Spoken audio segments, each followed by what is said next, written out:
Salut à tous, bienvenue dans les aléas du direct version sport, parce que le lundi c'est le sport, avec le professeur Jean Cane. Ça va Jean Cane? Oui, non, mais je vais bien. Non, il n'y a pas de question de téléspectateurs. Je rappelle qu'il y a le nouveau système 36-24. Vous appelez et voilà. Par contre, il y a des grands malades. Hein. Il y a des grands malades. Et aujourd'hui, on va parler de tambourin avec Christophe Garnier. Bonsoir. Bonsoir. Donc, vous êtes le président du comité départemental de tambourin. Tout à fait. Et ensuite, on va parler de cyclisme, de VTT plutôt, avec Clément Crou. Bonsoir. Bonsoir. Également Clément Bessonneau. Bonsoir. Et Martin Déder. Bonsoir. Deux Clément, un Martin. C'est ça.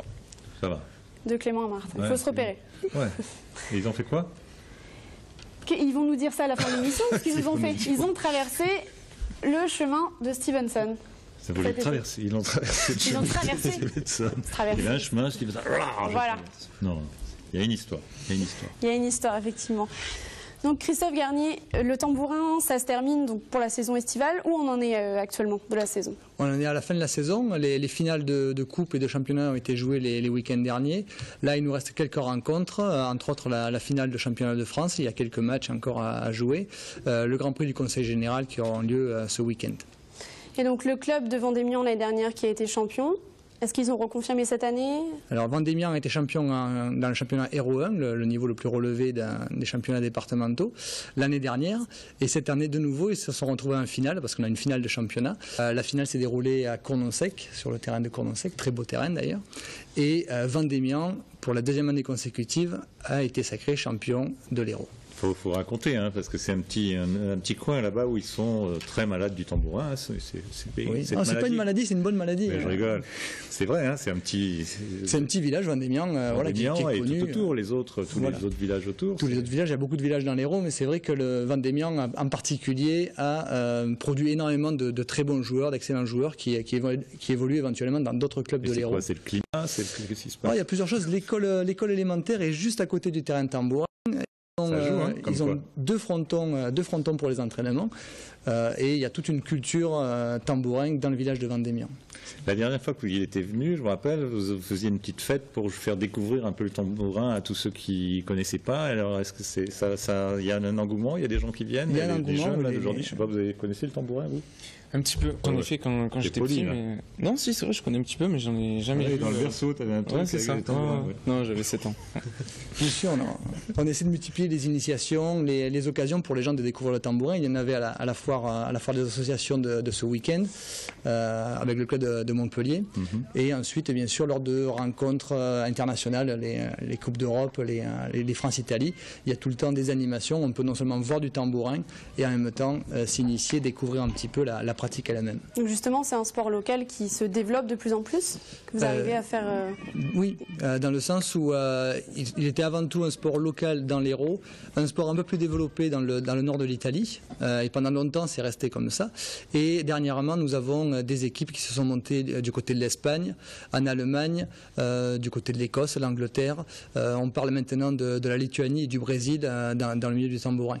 Et cette année, nous avions intégré au championnat de l'Hérault l'équipe de Barcelone, qui est une équipe composée de joueurs catalans qui évoluent dans la version en salle dans leur championnat de Catalogne et qui viennent jouer en extérieur, donc la version que vous avez vue à l'instant, qui viennent jouer chez nous dans notre championnat et qui avaient atteint les finales de championnat et qui malheureusement, enfin pour eux en tout cas malheureusement, n'ont pas été sacrés champions. Par contre, ils évolueront l'année prochaine dans le championnat Hérault 2, qui est le 3e meilleur niveau. Donc ça arrive à se développer au-delà des frontières de notre région? Oui. L'aspect sportif, il y a beaucoup de résonance pour beaucoup de gens qui le pratiquent à l'extérieur de l'Hérault et dans d'autres pays.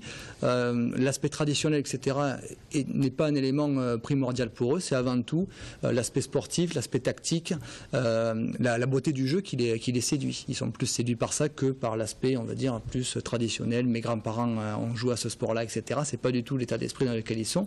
Ils découvrent ça comme on découvrait, entre guillemets, n'importe quel autre sport, n'importe quelle autre discipline, par son thé attractif et intéressant.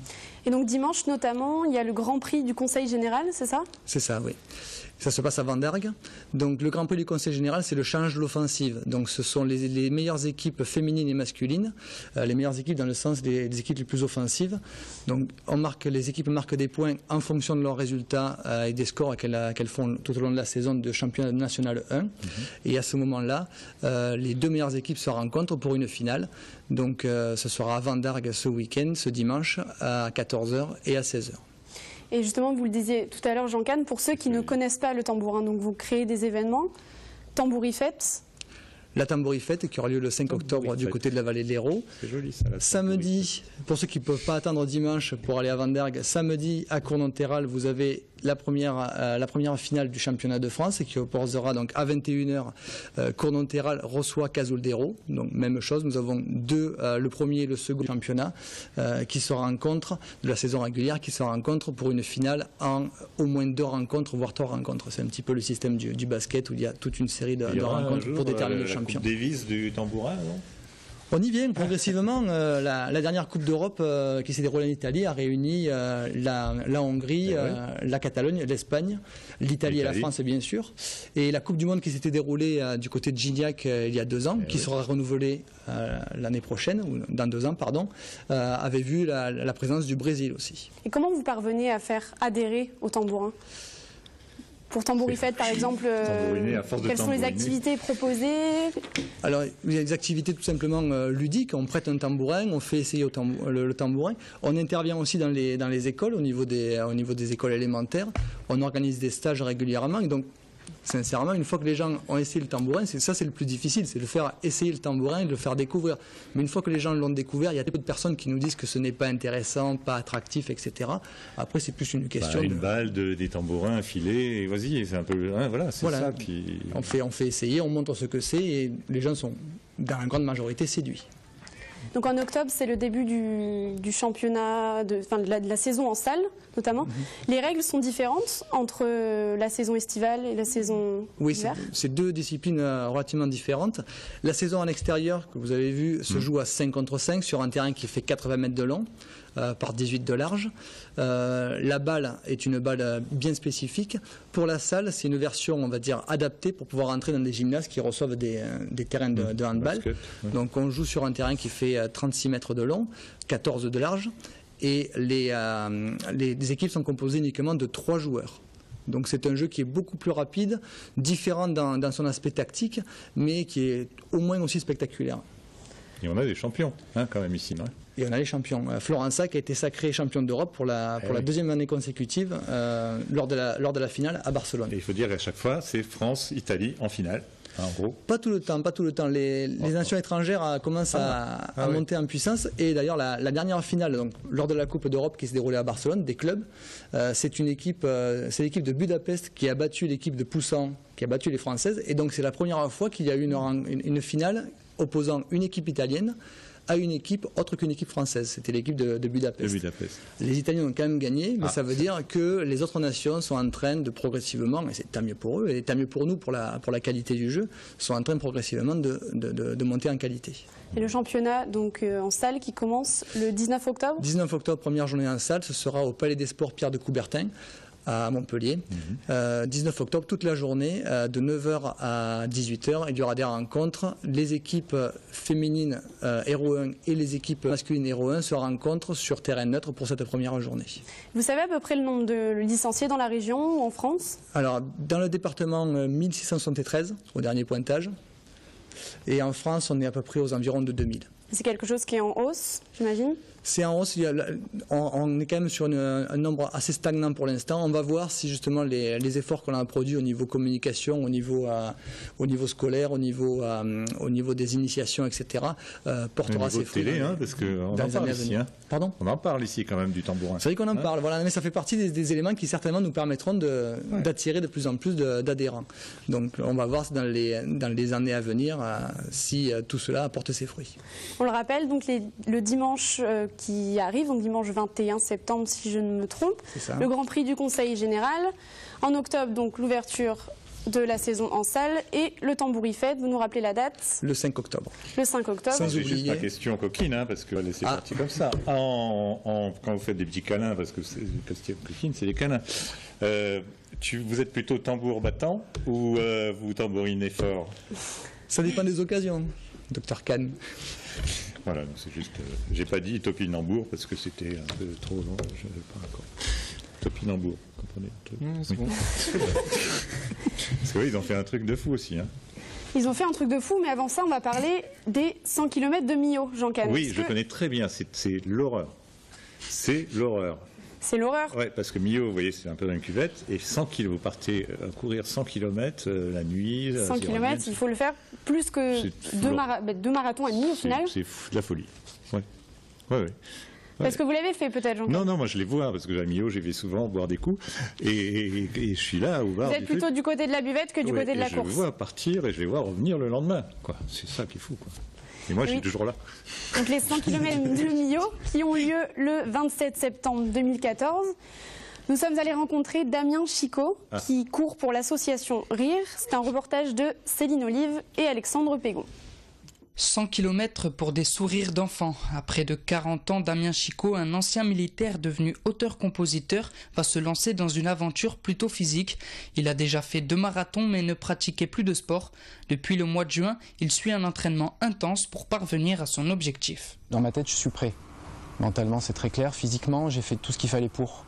Donc mon corps me donnera ce que je lui demande. Si je le gère bien, je ne m'enflammerai pas. Je me suis donné un objectif de partir à 10 à l'heure et d'arriver à 10 à l'heure en moyenne. J'espère y arriver. Un footing le matin et un le soir. 2 heures d'entraînement par jour avec le coach. Au total, près de 200 km de course par mois et autant à vélo. Le tout de façon progressive. Tout doucement, on commençait par du vélo pour l'échauffement, puis on a commencé du renforcement au niveau des pectoraux, au niveau du dos, des abdominaux, biceps, triceps, tout ce qui va solliciter lors de la course. Et puis par la suite, au fur et à mesure, on a augmenté les poids, on a augmenté le temps en gainage. Au début, par exemple, il tenait en gainage 1 minute. Au jour d'aujourd'hui, il en tient 3. En plus des efforts physiques, son alimentation doit être irréprochable. Damien Chicot est un amateur qui s'entraîne comme un vrai professionnel.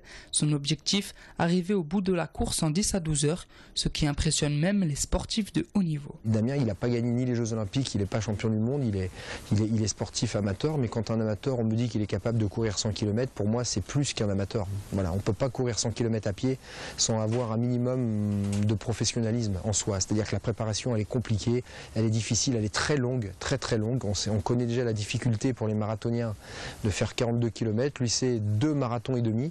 C'est pour vous dire la difficulté. Avec l'aide de 7 sponsors, Damien Chicot a déjà obtenu 3 000 €. Il a aussi mis en place une chaîne de solidarité sur Internet. Il découvrira la somme collectée qu'à la fin de sa course, le 27 septembre prochain. Donc Damien Chicot qui courra les 100 km de Millau le 27 septembre prochain. Et il sera d'ailleurs suivi par un cycliste. Vous avez déjà fait ça, vous, suivre quelqu'un suivre quelqu'un au courant, non, jamais. Donc vous avez fait le chemin de Stevenson. C'est ça. Racontez-nous un peu comment ça s'est passé. Il y a une période de préparation qui est très longue, étant donné qu'il faut préparer tout ce qui est nos bagages, et puis même au niveau de notre tracé, surtout les bagages qui sont longs, parce que pas en porter de trop, pour pas avoir des sacs qui sont trop lourds, parce que les sacs on les a sur les dos. Et... Mais là, tu es déjà parti, là. Alors, un jour, comment vous avez dit, tiens, on va faire le... C'est quoi cette histoire? Raconte-nous avant. C'est déjà il y a 2 ans, parce que tous les deux, on a fait la traversée de l'Hérault en vélo. Et donc, on s'est dit, tiens, cette année, pourquoi pas partir ailleurs que dans l'Hérault. D'accord. Donc, on a parlé avec plusieurs personnes qui font du vélo aussi avec nous. Et ils nous ont dit, il y a le chemin de Stevenson qui est à faire. Et donc on s'est dit, tiens, on a regardé les tracés, et puis voilà, on a demandé à plusieurs personnes, plusieurs amis cyclistes qui voulaient venir avec nous. Donc il y a Martin qui a répondu présent. Ouais. Et voilà, de là... T'as dit oui, je viens. Oui, je leur ai demandé, moi je fais un peu de vélo en dehors, je leur ai demandé si je pouvais les accompagner, si j'avais le niveau, tout ça. Puis ils m'ont dit, il n'y a pas de souci, on part tous ensemble, donc on est parti à 3 en autonomie pendant 4 jours. Voilà. Parce que vous, les deux Clément, je vais vous appeler comme ça, ce sera plus facile. Vous faites partie d'un club, c'est ça? Alors non, on s'est connus à l'AS VTT du collège. On était dans le même collège, on était dans la même association du collège, donc on a commencé déjà à faire un petit peu de vélo ensemble, à aller rouler tous les mercredis après-midi. Ouais, voilà, on a débuté le vélo ensemble. En fait. Clémentine. Voilà, merci Jean-Can. Donc à partir de ça, nous on s'est dit on a envie de continuer tous les deux parce que lui il est parti au lycée, du coup les mercredis après-midi on les avait plus. Donc on est continué, on allait rouler tous les dimanches après-midi et au final on s'est dit voilà, on a envie de se lancer là-dedans parce que notamment notre prof de sport au collège qui nous faisait faire le vélo, il avait déjà fait des choses comme ça, donc du coup il nous a donné le goût de faire ça et on est devenu à réaliser le projet, quoi. Et vous Martin, vous êtes greffé au projet? Moi je me suis greffé au projet parce que le vélo c'est pas mon premier sport, mon sport principal. Et donc du coup, ils m'en ont parlé, ça m'a intéressé, et puis j'ai dit pourquoi pas, on part à l'aventure, donc voilà. Stevenson, je n'ai toujours pas, il y en a plein qui ne savent pas. Stevenson, alors parlons-en. C'est qui l'histoire? Alors Stevenson, pourquoi ce chemin? C'est le chemin de Stevenson, puisque c'est le chemin que l'écrivain Robert Louis Stevenson a fait et il a écrit un livre d'ailleurs, et donc il est parti sur ce chemin à l'improviste, il est parti sans carte, sans rien. Il est parti de... Alors je crois qu'il est parti du Puy-en-Velay. Du Puy, ouais. Et pour redescendre jusqu'à Alès. Ouais. Et donc il a fait ce chemin après une déception amoureuse avec son âne. Il a pris son ânesse et il est parti à l'improviste jusqu'à Alès. Déception amoureuse? Ouais. Il s'en va avec son âne. Voilà. Son ânesse. Ah, le droit d'ânesse, c'est important. Donc vous êtes parti aussi du Puy-en-Velay. Oui. Vous êtes allé jusqu'au bout? Oui, c'est marqué le chemin de Stevenson. Alors malheureusement, on n'a pas pu aller jusqu'au bout, étant donné que le dernier jour, on a eu cause d'orage et on était obligé d'abandonner à 40 km de la fin. Ouais. Donc un petit peu déçu, mais dans l'obligation d'arrêter, quoi. Ça tombait à ce point-là? Ça devait tomber. Ouais. Ça menaçait beaucoup et en fait le village où on s'est arrêté c'était le dernier village d'étape avant l'arrivée. Donc si en plein milieu de la gare on prenait l'orage, c'était un peu risqué et dangereux, du coup on a parce qu'on était quand même à des 1400 mètres d'altitude, donc on avait d'altitude, on avait un peu de fatigue et puis voilà, je pense qu'on a mieux fait d'arrêter. Et comment ça se passait concrètement pendant ces 4 jours de traversée, si je peux dire, ce qui n'est pas vraiment une traversée. C'est un chemin ou c'est quoi? Alors oui, c'est un chemin. Il est balisé tout le long. Ah, quand même. Ah, alors du Puy-en-Velay, il est balisé sur le même chemin que le chemin de Compostelle.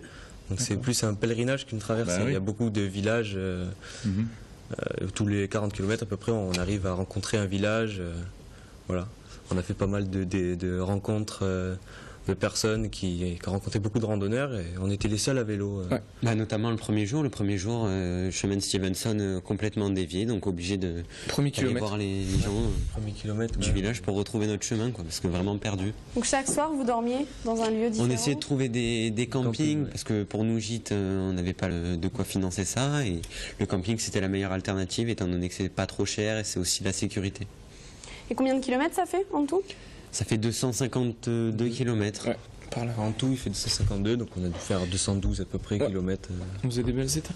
Et alors, un peu les boules de ne pas avoir fini, ça veut dire que vous allez refaire, vous allez quoi? La déception, la déception de ne pas être allé jusqu'au bout, mais on s'est dit qu'on se fixerait une date pour finir les derniers 40 km. On se fixera une journée pour terminer les 40 derniers kilomètres, pour aller jusqu'au bout. Et quelle était, par exemple, une journée type pendant ces 4 jours? Une journée type. Alors, c'était par exemple, le premier jour, départ en voiture en début d'après-midi, on arrive sur un camping, on plante la tente, on part aux douches et on se couche vers 20h, 21h. Bon, ça, c'est la journée de ces premiers jours, mais la journée type qu'on passait, on était levé vers 7h. On déjeunait, parce qu'il faut quand même bien déjeuner. On est après 60 km par jour, avec beaucoup de dénivelé. Donc on déjeunait vite, on pliait la tente, et on faisait vite fait les sacs, on regardait les vélos, et hop, à 8h, on essayait de partir. Maximum 8h, on était partis tous les jours. Et puis on roulait jusqu'à avoir un peu faim. Dès qu'on avait faim, que c'était autour de midi, 1h, on s'arrêtait, on mangeait et on repartait. Et il y avait des fois des belles... Des petits bobos, des petites blessures, peut-être? Alors, on a eu... une chute le dernier jour pour moi, malheureusement. Pas rien de grave, donc juste un petit peu blessé au genou, mais de quoi repartir après, quoi. C'est ce qui vous a peut-être contribué à arrêter? C'était douloureux mais sans plus, donc au final moi je voulais aller jusqu'au bout, c'était le dernier jour, donc je me suis dit bah, tant pis, je vais jusqu'au bout, c'était douloureux mais sans plus. Alors c'est quoi? C'est le défi? C'est quoi? C'est pour oui, c'est gratuit, c'est un petit peu le début, c'est un truc... Qu'est-ce que ça vous a apporté concrètement, humainement peut-être aussi? Humainement, on a rencontré du monde, donc c'est sûr que ça nous fait faire des belles rencontres, rencontrer plein de monde, rencontrer plein de paysages, donc ça c'est le côté sympa du truc. Après c'est, oui, comme vous disiez tout à l'heure, c'est surtout un défi. La fierté aussi. Voilà, oui, la fierté de pouvoir dire voilà, on a fait ça. Qu'est-ce qu'il en pense, le président, là, alors? Non, mais je suis impressionné par leur volonté de faire les choses, de s'organiser eux-mêmes. Ouais. C'est important. Souvent, les gens attendent un petit peu qu'on leur dise quoi faire. Et je vois que là, ils sont d'eux-mêmes, ils se sont organisés, ils ont préparé leur projet. Ils ont été capables à un moment de s'apercevoir que peut-être il y avait un danger qui était supérieur. Et ils ont su s'arrêter sans s'entêter. Bravo à eux. Vous êtes un amateur de vélo? J'en fais un petit peu comme tout le monde. Mais bon, c'est pas ma passion, plutôt la course à pied à la limite. Vous avez repris donc rendez-vous pour finir, essayer de finir ce... Alors on n'a pas encore fixé la date, mais... L'été prochain prochainement, ça se fera. Même avant l'été prochain, je pense. Oui, avant l'été prochain. Les vacances de Toussaint. Et 100 km de Millau, non, ça vous dit rien, ça? Ça fait quand même un peu... À pied ou à vélo? En vélo. En vélo, pourquoi pas? Pourquoi pas, ouais. Pourquoi pas, savoir. D'autres projets de ce type-là en France D'autres projets, non, mais on espère pouvoir repartir l'an prochain. Ouais, je pense qu'un projet aussi grand, l'an prochain on espère, et sinon je pense qu'on sera tous les deux sur le raid du Vidour le 19 octobre. Donc vous participez à des compétitions en dehors de... Ça reste plutôt pour vous un loisir? Oui, c'est plus un loisir. C'est un sport et un loisir, quoi. C'est plus c'est un défi. Non, parce qu'ils en font beaucoup plus que moi. Moi, j'en fais vraiment. Vous êtes amateur de quel sport plus? Basket. Basket, ouais. Donc, à l'Arena, vous êtes quand même parvenu à les suivre sur le dénivelé qui était assez... Ouais, bon, il y avait des petits moments, je manquais un peu de technique, mais sinon ça allait. Tu iras voir le Parker Show à l'Arena? Le Parker Show, ah oui, samedi, dimanche, là, on est parti. Et oui, le week-end prochain, la part City Cup. Arena. Ça va être bien. C'est un grand moment. Et tu as suivi les championnats du monde de basket? Ouais, j'ai suivi. Ah ouais, c'était chaud la France. Une belle performance. Un peu déçu vendredi soir, mais bon, samedi soir, c'était top. Belle fin de match. Super. Bravo. Bravo, oui. Merci. Bravo pour cette belle aventure et j'espère que vous en vivrez d'autres ensemble ou pas d'ailleurs. On espère pouvoir l'an prochain. En individuel peut-être, vous avez prévu des choses ou toujours tous les trois? Alors nous on roule toujours tous les deux et après on prend des fois, celui qui passe, celui qui vient, qui veut bien se greffer. Tout le monde est le bienvenu avec nous, mais voilà, on roule souvent tous les deux, on est... Voilà. Et Martin, vous allez réitérer une expérience oui, moi pourquoi pas. Avec la Clémentine. Ouais, c'était une belle aventure. Ça nous a permis de nous tester un peu mentalement aussi, parce qu'il y a des moments c'était un peu rude, mais bon, c'était quand même bien sympa, de bons moments et de bons souvenirs aussi. Merci à tous les quatre d'avoir accepté notre invitation, d'avoir été présents sur les allées du direct. On se retrouve la semaine prochaine, Jean-Cam. Sans problème, moi je suis là. Oui. Peut-être il y avait des questions des auditeurs, je ne vous ai pas demandé. Non, il n'y a pas de questions. Il ne marche pas mon truc. Il marche pas. Gilles, non. Auditeur? Non. Feria. Il vous donne rendez-vous à la Feria. À la Feria de Nîmes qui a lieu ce week-end. Oui, qu'est-ce que vous voulez? Oui, d'accord, ok. Oui, excusez-moi. Oui, ok. J'arrive. Donc les aléas du direct version sport, c'est terminé pour aujourd'hui. On se retrouve la semaine prochaine sur TV Sud. Passez une très bonne semaine.